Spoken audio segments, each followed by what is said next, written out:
সমস্ত আল্লাহর বান্দারা যাদের অন্তরটা মসজিদের সাথে লাগানো থাকবে, কখন মসজিদে মুয়াজ্জিন আযান দেবে আর আমি মসজিদে যাব,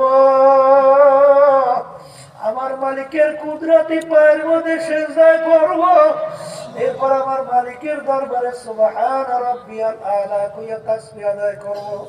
এরকম যার একটা অন্তরের টান থাকবে, সেই আল্লাহর বান্দাদেরকে ডাইকে আল্লাহ তার আরশের ছায়া দান করবে।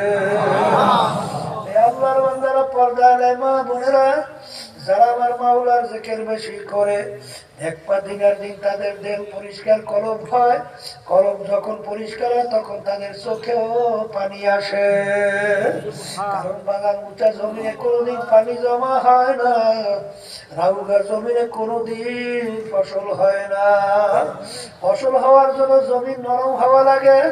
তোমার দেহ যদি নরম না হয়, তোমার চোখে কোনোদিন পানি আসে না। কিন্তু এক শ্রেণী আল্লাহর বান্দা বান্দি দেখবা,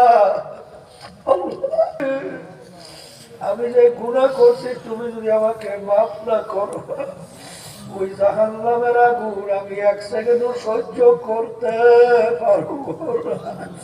জাহান্নামের মনে কথা মনে কইরা কান্দে, আর আমার মাওলা বাজার চোখের পানি সহ্য করতে পারে না। তখন বান্দা বান্দি কান্দে। আল্লাহর হাবিব বলেন, মান বাকা মিন খাশিয়াতিল্লাহ হারামাল্লাহু তিলকাল আইনা আলান নার।